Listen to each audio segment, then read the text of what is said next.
খুব সুন্দর গলিনা তার জ্ঞান কবি চিন্তাধারা দিয়ে এবং জ্ঞান কবি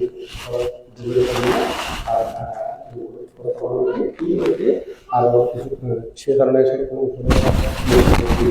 এবং কিছুক্ষণ ধর্ম ঠাকুর প্রতি সময়ের প্রতি রাখি না, ঠাকুর প্রতি খেয়াল রাখি না, দৃষ্টি রাখি না, খেয়াল রাখি, দৃষ্টি রাখি এবং মনোকমাদি রাখি না সময়ের প্রতি।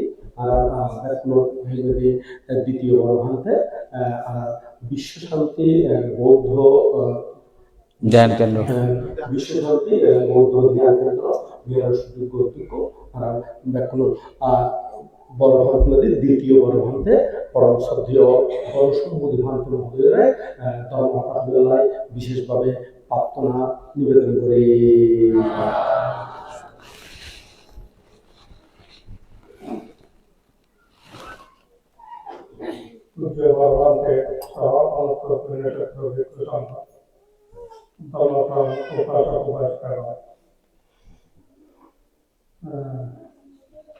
তো আমরা সকাল থেকে এখানে বিভিন্ন ধার্মিক কার্যক্রমের মধ্যে অংশগ্রহণ করে আজকে মাঙ্গলিক দিনটি উদযাপন করছে। পূজ্য বড়গ্রন্থের জন্মদিবস সে উপলক্ষ করে সবাই এখানে উপস্থিত হয়েছে। তো পূজ্য বড়গ্রন্থের সম্পর্কে বলতে গেলে আমরা যারা প্রবর্তিত হয়ে তো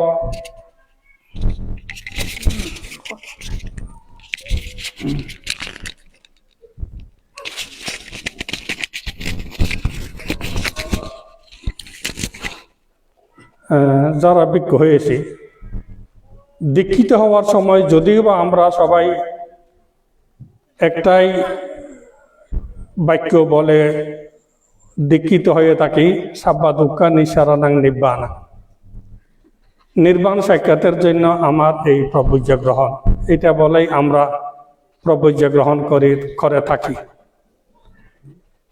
কিন্তু মুখে এটা বললেও উদ্দেশ্য কিন্তু সবার এক নয়।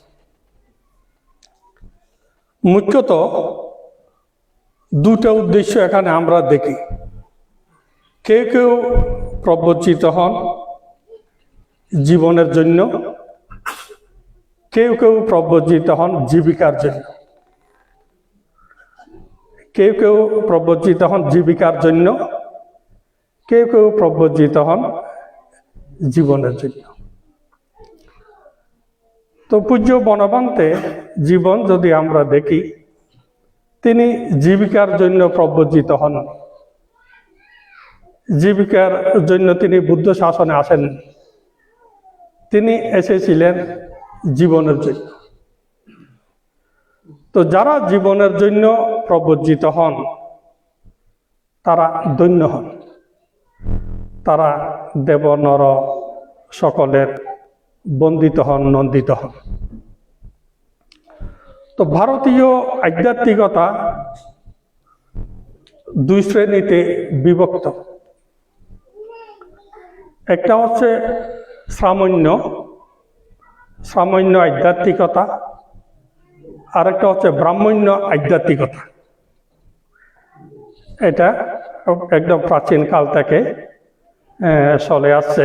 একটা সামান্য আধ্যাত্মিকতা, একটা ব্রাহ্মণ্য আধ্যাত্মিকতা। ব্রাহ্মণ্য আধ্যাত্মিকতা সেটা যাগযজ্ঞ ভিত্তিক, সেটা আচার অনুষ্ঠান ভিত্তিক, গৃহে গৃহে গিয়ে পূজা অর্চনা করা, যজ্ঞাদি করা, এইটা হচ্ছে কি ব্রাহ্মণ্য আধ্যাত্মিকতা, ভারতবর্ষের যেটা খুব প্রাচীন পরম্পরা। আরেকটা ছিল সামান্য পরম্পরা। সামান্য পরম্পরা, তারা বনে জঙ্গলে গিয়ে ধ্যান করতেন, একটা সময়ে তারা গৃহত্যাগ করতেন, গৃহত্যাগ করে তারা বন জঙ্গলে গিয়ে ধ্যান করতেন। ব্রাহ্মণ্য পরম্পরার মধ্যে ব্রহ্মচর্য নাই, ব্রাহ্মণ্য পরম্পরার মধ্যে ব্রহ্মচর্য নাই, গৃহস্থাশ্রম ধর্ম। কিন্তু শ্রামণ্য পরম্পরার মধ্যে ব্রহ্মচর্য ছিল। বুদ্ধ এবং বুদ্ধের সমসাময়িক আরেকজন ধর্ম প্রবর্তক ছিলেন ভারতবর্ষে মহাবীর বর্ধমান। বুদ্ধ, মহাবীর এবং বুদ্ধের পূর্বে বুদ্ধের শাক্য বংশীয় এরা ছিলেন সামান্য পরম্পরার আধ্যাত্মিকতার অনুসারী। এরা ব্রাহ্মণ্য পরম্পরার আধ্যাত্মিকতা নয়। অনেকে আমাদের মধ্যে অনেকে ভুল করে বলে থাকেন, না জেনে বলে থাকেন, অজ্ঞতার সাথে বলে থাকেন বুদ্ধ হিন্দু থেকে এসেছেন, বুদ্ধ হিন্দু থেকে এসেছেন, এটা আমাদের মধ্যেও বলে। কিন্তু এই কথাগুলো একেবারে অজ্ঞতাপূর্ণ কথা। বুদ্ধ কখনো হিন্দু পরম্পরা, ব্রাহ্মণ্য পরম্পরার ছিলেন না। শুদ্ধোধন রাজারা ছিলেন শ্রামণ্য পরম্পরা। তো শ্রামণ্য পরম্পরায় যারা সন্ন্যাস গ্রহণ করতেন, বন জঙ্গলে থাকতেন, বন জঙ্গলে ধ্যান সমাধি করতেন, তাদের সাথে কিন্তু লোকালয়ের তেমন কোনো সংযোগ ছিল না। কখনো কখনো তারা মাঝে মধ্যে লোকালয়ে আসতেন, অধিকাংশ সময় তারা একান্তে ধ্যান সমাধি করতেন, মুনি ঋষি হয়ে তারা বন জঙ্গলে থাকতেন। বুদ্ধ, তিনি বুদ্ধত্ব লাভ করার পরে এই শ্রামণ্য পরম্পরাকে তিনি সংস্কার করলেন, শ্রামণ্য পরম্পরাকে তিনি সংস্কার করলেন। বুদ্ধত্ব জ্ঞান লাভ করে যদিও বা তিনি বন জঙ্গলের প্রশংসা করেছেন, ভিক্ষুদেরকে বন জঙ্গলে গিয়ে ধ্যান করতে বলেছেন, বুদ্ধ বন জঙ্গলে তিনি একান্তে সারা জীবন অতিবাহিত করেননি। তিনি বন জঙ্গলে গিয়ে সারা জীবন অতিবাহিত করেননি। তিনি কি করেছিলেন? তিনি গ্রাম থেকে গ্রামান্তরে, নগর থেকে নগরান্তরে, শহর থেকে শহরান্তরে তিনি পরিভ্রমণ করে করে ধর্ম প্রসার করেছেন। বুদ্ধত্ব লাভ করার পরে তিনি এইভাবে ৪৫ বছর তার জীবন অতিবাহিত করেছেন এবং তিনি তার অরহত্ব ফল লাভী ভিক্ষুদেরকে উপদেশ দিয়েছিলেন, নির্দেশ দিয়েছিলেন, সারাতা বিক্ষোভে চারিকাং বহুজন হিতায়া বহুজন সুখায়া লোকানুকম্পায়া, তোমরা লোকের প্রতি অনুকম্পা করে দিকে দিকে বিচরণ করে ধর্ম প্রচার করো। এটা তিনি কাদেরকে বলেছিলেন? যারা মার্গফল লাভ করেছেন, যারা অরহত হয়েছেন। যারা অরহত হননি তাদেরকে বলেননি। যারা কর্তব্য কর্ম সম্পাদন করেছেন তাদেরকে তিনি দিকে দিকে গিয়ে ধর্ম প্রচার করতে বলেছেন, নগর থেকে নগরান্তরে। তো তার ফলশ্রুতিতে এই ধর্ম ব্যাপক প্রসার লাভ করেছিল জনসাধারণের মাঝে এবং পরবর্তী সময়ে সম্রাট অশোক এসে এই ধর্মকে বিশ্ব ধর্মে পরিণত করেন। বুদ্ধের সময়ে কিন্তু ভারতবর্ষের সর্বত্র এই ধর্ম প্রসারিত হয়নি। মধ্য ভারতের কিছু অঞ্চলে এটা সীমিত ছিল। এই ধর্মকে বিশ্বব্যাপী ছড়িয়ে দিয়েছেন কে? সম্রাট অশোক। তো আমাদের বাংলায়, আমাদের শ্রদ্ধেয় ভান্তে তার ধর্ম দেশনায় সকালের দিকে তিনি একটা কথা বলেছেন, আপনারা লক্ষ্য করেছেন কিনা জানি না। তিনি বলেছেন কি, আমাদের বঙ্গীয় বৌদ্ধরা, বিশেষ করে আমাদের বড়ুয়ারা আত্মবিস্মৃত জাতি। আমরা নিজেদের ইতিহাস সংরক্ষণ করি না, নিজেদের ইতিহাস সম্পর্কে জানি না, ইতিহাস সম্পর্কে আমরা সচেতন নই, চর্চাও করি না। আমরা সবকিছু ভুলে যেতে চাই, নিমিষে ভুলে যেতে চাই।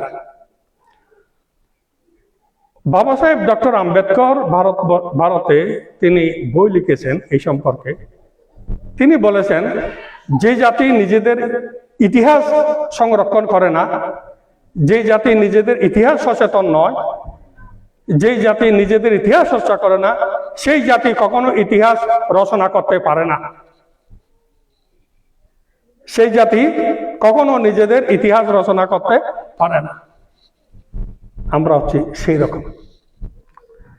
আমরা আজকে যে পর্যায়ে এসেছি, এই পর্যায়ে আসতে আমাদের সমাজে যারা জন্মগ্রহণ করেছিলেন, যে সমস্ত মনীষী জন্মগ্রহণ করেছিলেন, এখানে ভিক্ষু সংঘদের যেমন অবদান রয়েছে, তেমনি গৃহ সমাজেরও অনেক মনীষীর অবদান রয়েছে।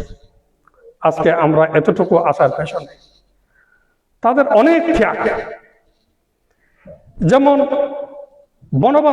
বনবান্তেকে আমরা পূজা করছি, শ্রদ্ধা করছি, সম্মান করছি, গৌরব করছি। তিনি ধ্যান করেছেন, বন জঙ্গলে থেকেছেন। তো এই ধ্যান আমাদের বঙ্গে একেবারে একসময় লুপ্ত হয়ে গিয়েছিল। এই ধ্যানের সাথে আমাদের বঙ্গীয় বৌদ্ধ যারা পরিচিত ছিলেন না। ধ্যানের সাথে কতগুলো হিন্দুদের মতো আচার অনুষ্ঠান, সর্বোচ্চ ধার্মিকতা প্রচলন ছিল, কিন্তু ধ্যান তেমন ছিল না। কিন্তু এই ধ্যান বঙ্গে ধ্যান যারা প্রচার করেছিলেন, তার মধ্যে শ্রদ্ধার সাথে স্মরণ করতে হয় পরম পূজ্য বিশুদ্ধাচার বান্তেকে স্মরণ করতে হয়, রাজেন্দ্রলাল মুচ্ছদ্দিকে স্মরণ করতে হয়, প্রভাত সাধুকে স্মরণ করতে হয়, দম্মবিহারী ভিক্ষু, এবং জ্ঞানেশ্বর পরম পূজ্য জ্ঞানেশ্বর বান্তেকে স্মরণ করতে হয়। জ্ঞানেশ্বর বান্তের ধ্যানগুরু ছিলেন রাজেন্দ্রলাল মুচ্ছদ্দি, গুমান মদন যার জন্মস্থান। রাজেন্দ্রলাল মুচ্ছদ্দি জ্ঞানেশ্বর বান্তেকে আর্য শ্রাবক বলতেন। রাজেন্দ্রলাল মুচ্ছদ্দি তৎকালীন সময়ে জ্ঞানেশ্বর বান্তেরা যেভাবে তারা নিজেদেরকে সমর্পিত করেছিলেন ধ্যান, যখন কিচ্ছু ছিল না সেই সময় তারা যেভাবে ধ্যানে উন্নত হয়েছিলেন, কিন্তু তখন মিডিয়াও ছিল না, তারা নিজেরাও ছিলেন প্রচার বিমুখ। তারা ধ্যান সমাধিতে থাকতেন। আজকালকার দিনে যাদেরকে অরহত বলে প্রচার করছে, জ্ঞানেশ্বর বান্তেদের আজকালকার দিনে হলে তাদেরকে বিশ্বখ্যাত করত। কিন্তু আমাদের সমাজ তাদের একেবারে বিস্মৃত। নিজেদের ইতিহাস আমরা জানি না, বুঝি না। এবং আরো দুর্ভাগ্য, আজকে যে ত্রিপিটকের চর্চা হচ্ছে, এই ত্রিপিটক বাংলায় যে সমস্ত ধর্ম বই পুস্তক এতদিন পর্যন্ত ছিল, এই ধর্ম বই পুস্তক আমরা যার হাত ধরে পেয়েছি তিনি হলেন অগ্রমা পণ্ডিত প্রজ্ঞালোক মহাস্তবীর। আমাদের পরম পূজ্য ধর্মধার পান্তে তিনি এক দেশনায় বলেছিলেন যে প্রজ্ঞালোক মহাস্তবীর আমাদের সমাজকে 100 বছর এগিয়ে দিয়ে গিয়েছে। 100 বছর এগিয়ে দিয়ে গিয়েছে। যদি আমাদের সমাজে প্রজ্ঞালোক মহাস্তবীরের জন্ম না হতো, তাহলে এই সমাজ এখনো অন্ধকারে ডুবে থাকতো, মিথ্যা দৃষ্টির অন্ধকারে ডুবে থাকত। এই প্রজ্ঞালোক মহাস্তবীর খানেমাদারি গ্রামে বিদর্শন ধ্যান কেন্দ্র প্রতিষ্ঠা করেছিলেন, বিদর্শন আরাম খানেমাদারি। তো এই সমস্ত মহাপুরুষদের আমরা কয়জনের নাম জানি, কয়জন তাদেরকে আমরা স্মরণ করি। বিশুদ্ধানন্দ মহাতের আমাদের বঙ্গীয় বৌদ্ধ সমাজে যেভাবে তিনি আইডেন্টিটি এনে দিয়েছেন বঙ্গীয় বৌদ্ধদেরকে, যদি বিশুদ্ধানন্দ মহাস্তবী না হতেন, নিচ্ছিন্ন হয়ে যেত বড়ুয়ারা 71 সালে। এই বিশুদ্ধানন্দ মহাতেরকে আমরা কয়জনে স্মরণ করছি? বর্তমান জেনারেশন তারা নামও শুনছে না। কিন্তু আমাদের এই বড়ুয়ারা আমরা আত্মসচেতন জাতি নয়। আমরা বাহ্যিক সাক্ষিক্যকে যতটুকু আমরা গুরুত্ব দিই, নিজেদের গুলোকে আমরা সেইভাবে গুরুত্ব দিই না। একটা আমাদের সাথে কথা আছে, গরুর গরু গাঁডা কেন খায়? গরুর গরু গাঁডা কেন খায়? তো আমাদের সমাজে যে সমস্ত মনীষীরা জন্মগ্রহণ করেছেন, আমাদের পরম পূজ্য রাষ্ট্রপাল ভান্তে, তিনি এই বিদূষণ ভাবনাকে বাংলার ঘরে ঘরে পৌঁছে দিয়েছেন। বিদূষণ ভাবনাকে তিনি বাংলার ঘরে ঘরে পৌঁছে দিয়েছেন, একদম প্রত্যন্ত অঞ্চলে পর্যন্ত গিয়ে। কিন্তু তাদেরকে কেউ স্মরণ করে না, তাদের নাম উচ্চারণ করে না কেউ। আমরা হলাম এত আত্মবিস্মৃত জাতি, আমরা নিজেদের পায়ে নিজেরা কুড়াল মারি। এইরকম জাতি হলে এই জাতি কিভাবে টিকে থাকবে? উপাসক উপাসিকাগণ, আজকে আপনারা এখানে এসছেন, ফ্রান্সে অবস্থান করছেন। বলতে গেলে অনেক কথা, সেগুলো বলার এখানে সময়ও নাই। এখানে আমরা আজকে বনবান্তের জন্মজয়ন্তী পালন করছি। বনবান্তের উপদেশ, বনবান্তের উপদেশ যদি আমরা পালন করি, তাহলে হয়তো বনবান্তের প্রতি প্রকৃত শ্রদ্ধা। এমনি এরকম জয়ন্তী পালন করলে আমাদের কি বা লাভ হবে, কি বা উপকার হবে? কোনো উপকার হবে না। এখানে আসার পরে পরে আমাদের ছেলে মেয়ে যারা আছে এখানে, সবার চরিত্র বদলে যায়, চরিত্র পাল্টে যায়। বুদ্ধের নাম মুখে নেই, কিন্তু অন্তরে আমাদের বুদ্ধ নাই, অন্তরে আমাদের ধর্ম নাই, অন্তরে আমাদের সঙ্গের শিক্ষা নাই। আমরা কাজ করি সবাই বুদ্ধের বিপরীত, ধর্মের বিপরীত। ভান্তারা যা উপদেশ দেয় এগুলোর বিপরীত আমরা আচরণ করি। এখানে আমরা সাধারণত দেখা যায়, আমরা দেশে থাকতেও দেখতাম, যে কোনো সভা সমিতিতে, ধর্ম অনুষ্ঠানে আমাদের মাতৃজাতিদের সংখ্যা বেশি।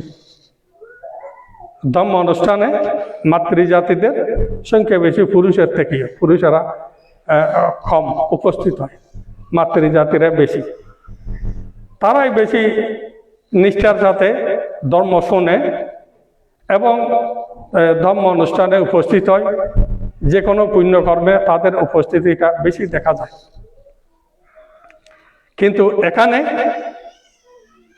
তাদেরও সেইভাবে ধর্মের মধ্যে, ধর্ম অনুশীলনে সক্রিয়তা খুব কম দেখা যায়।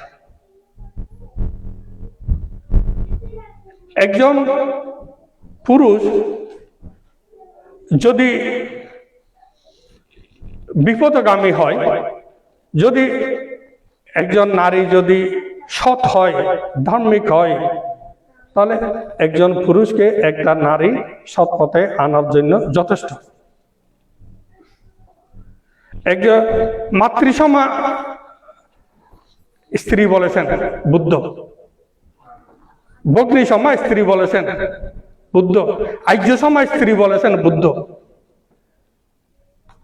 এখন পুরুষেরা মদ খেলে এই স্ত্রীরও পাশে বসে বসে মদ খায়, ওই রকম। কিন্তু একজন আমি যে জীবন সঙ্গিনী করে নিয়েছি, জীবন সঙ্গী করে নিয়েছি, আমাদের কি কোনো ভূমিকা নাই? একজন বিপদগামী হলে আরেকজনকে রক্ষা করতে এগিয়ে আসা উচিত। এখন সবাই এক নৌকার মাঝি, এক নৌকার যাত্রী। এইভাবে যদি সমাজ হয়, এই সমাজের কি হবে? কাজেই আপনারা এগুলো চিন্তা করবেন। ঠান্ডা দেশ, আচ্ছা আমরাও ঠান্ডা দেশে আসছি, এখন ঠান্ডা দেশে থাকছি। আমরা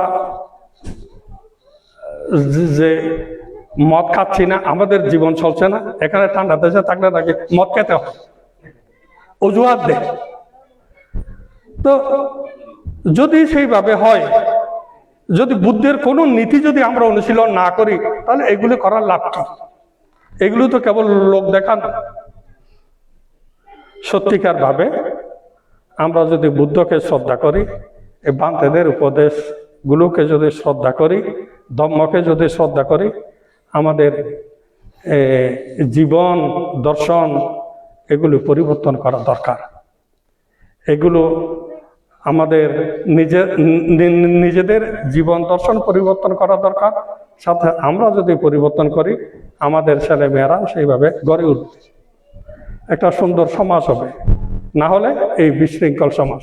আমরা বলে গেলাম, আপনারা কেউ শুনলেন না, কেউ বিরক্তি প্রকাশ করছেন, কেউ বান্তের কি আমরা খেলে, আমরা তো বান্তের পয়সা দিয়ে খাচ্ছি না, এইভাবে নানা জনে নানা কথা বলে।